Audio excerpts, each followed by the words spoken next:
What's up guys, OJ here. Welcome back to another video. Today we're taking a look at a game called Roguebook on the Nintendo Switch. Recently, the developers of the game did reach out to me to talk about it on the channel, so I decided to go ahead and jump into the game, although I'm not the biggest Rogue game fan. So a lot of you guys probably know this if you watch my live streams, but I was pleasantly surprised with Roguebook. I started it up and I thought that, hey, you know what, I do a few runs and I just die soon and that would be that. But 3+ hours later, I'm still playing the game because it is quite a bit addictive. Now, let's go ahead and get into a little bit of the story. You guys are going to see the gameplay and I'll talk about what it does great. I'll talk about some things that are not so great, and we'll kind of just discuss the game overall because I find this game to be very interesting, especially if you're someone who necessarily isn't into rogue games or card games. This kind of blends it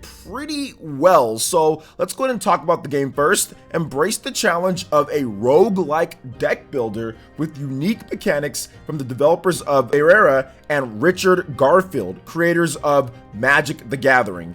Build a team of 2 heroes, unleash powerful combos, and defeat the legends of the Roguebook. Now, there are legendary heroes. Create a team of 2 heroes, each with their own cards and abilities. Combine their strengths to defeat over 40 bosses and enemies.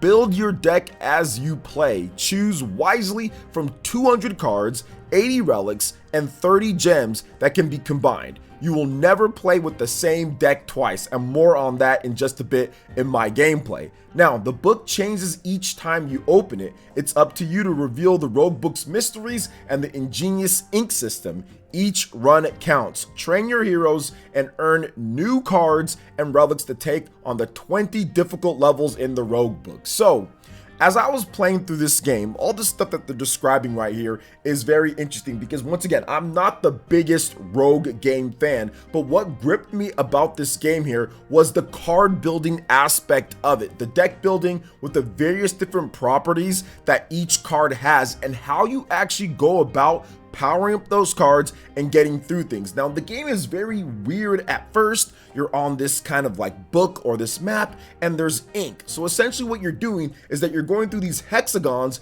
and uncovering each part of this book.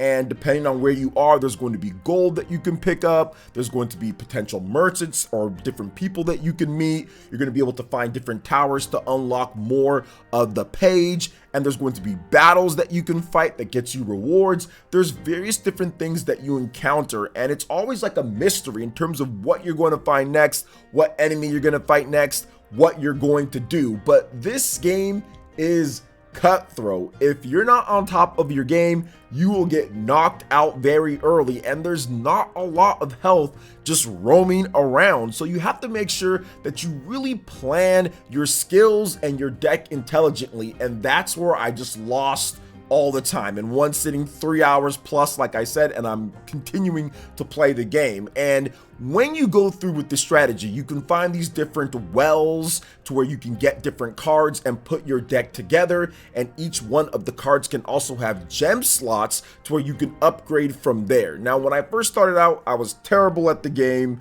You know, I didn't really know what I was doing much, but you learn very quickly. After each death, you get right back into it, and you get these pages that you can do to actually upgrade for permanent skill buffs or permanent different things that can happen on the map, or new cards once you level up each one of your heroes that will be able to be acquired in your next run. So it does feel like there is a sense of progression despite you losing your current deck and losing whatever stats and things that you've got. There are things that kind of say, okay, well, you'll be able to have this the next run. And there's just so much depth and strategy as I was playing through. I felt like I was on the edge of my seat on each battle. But I think that what makes me kind of wanting to keep playing this game over and over is really the block system in this game. I really love this, and I do want to spend a bit more time on it. So essentially you have cards, right? And in these cards, there's attack cards, and there's also defensive cards, there's the buff cards, and the block cards are very interesting and important because with these block cards, that's going to help you absorb damage from the enemy. However, both heroes share the block amount, and based on what hero is in the front or in the back, those can get you extra block. So you have the big dude here that has more HP and recovers block naturally. So you definitely want to have him in front so he can take the attacks. Then you also have the lady warrior here as well, where she is more about dealing offensive damage and also switching back and forth. And there's even cards that you can get that allow you to hit the enemy and also switch at the same time,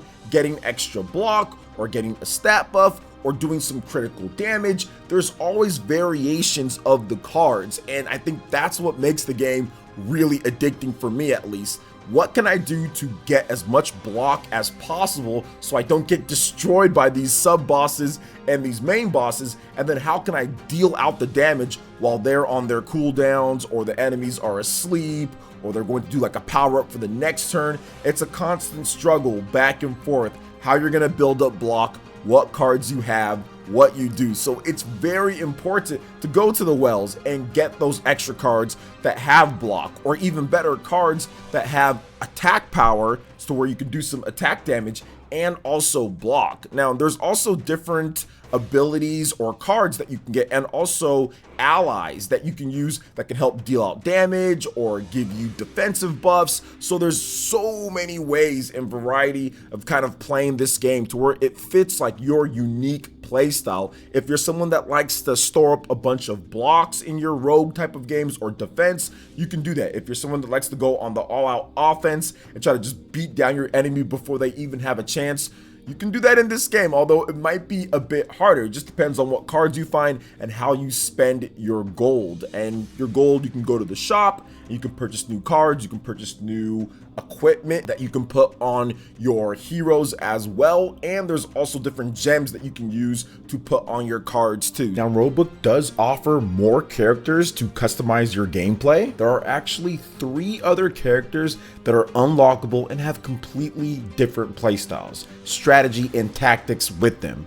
Fugoro, for example, is a merchant that carries an array of wares on his back while sporting a cool staff and blowgun. He can be quite versatile because he does well at the front or the back of the line during battles. Fugoro also has his own unique playstyle, abilities, and moves. Now Aurora, for example, is another unlockable character that is more of a guide or support than the other characters. She can buff your allies, bringing out the most from their abilities. She can also call out a massive army of frogs. Yes, frogs. And it's really good for taking on some of the harder enemies in the game because of that type of support you can give to your allies, buffing up what they do best and protecting them from excessive damage. Now last but definitely not least is my favorite, Sepher. This guy is super cool. Known as a blood tyrant in the game, Sepher can unleash the devils that are bound to his will and just wreak havoc on the enemies out there. This guy just does crazy amounts of damage. He can also transform into a devil while unleashing just big damage through strikes and his magic. Now, and I feel that Sepher is fantastic for the front line if you want to deal maximum damage as fast as possible. And you can mix and match all of these different characters, so it really does create a very versatile style of deck building when you're going through this game. So as I was playing through this game, there is a story, and the story's interesting. Essentially, they're stuck in this book and you have to get through everything in order to get out of this book that just keeps them trapped forever. And as you go through, you'll fight people that are being basically possessed or kind of taken over a bit, and you'll liberate them. They'll kind of come to their senses, then you'll move on to the next thing. And before I even got through the first level, I died, I think 2 or 3 times throughout the game. And I just decided, I was like, you know what? I'm gonna head back into this. I'm gonna try this out again. And I learned that as you're going through, I would just say your knowledge gain on this game in particular for me was like instant. The first time I was terrible. The second time I was like, okay, that's how that works. That's how that works. That's how that works. Let me get into this right here. Let me go ahead and do this. And I was already beating multiple different enemies on the screen. I beat the sub boss, almost beat the main boss of the first level in my second try, and then by the third try I was pretty much kind of like a pro at the basics of the game. And then I was learning some of the gem systems and what you can do to power up your cards and different stuff that you get.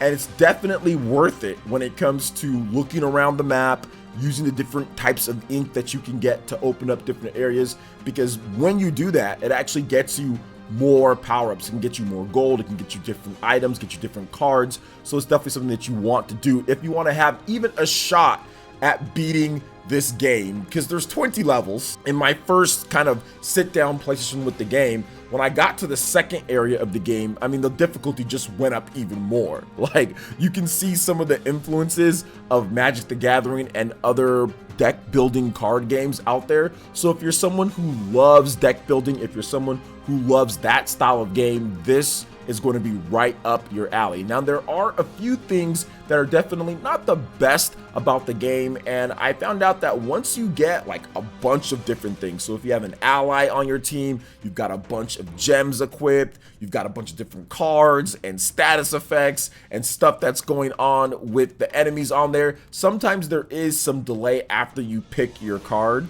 You have to kind of pick your card, then confirm you're using that card. There are sometimes some delay with that. Now, also sometimes the music doesn't seem to be there. Sometimes the music is good and it's nice, but sometimes the music isn't there, or there's not any music at all. And it would have been nice to actually have some more battle tunes as you're fighting through, like with the bosses and some of the other enemies. But yeah, sometimes there's just like no music at all, and it just seemed kind of empty for a type of game that you have all these different cool cards and kind of everything going through. But overall, my time with the game was a ton of fun. So if you're looking for a new kind of like rogue-like deck building card RPG on the Nintendo Switch that's going to play nice, whether it's portable mode or also playing on the TV, which portable would be really kind of cool to play this type of game if you just want to kind of get a quick game in and see what you can do before you die, because you will die in this game. It would be perfect for that. Now, there is a special edition of the game that you can pick up, a deluxe edition.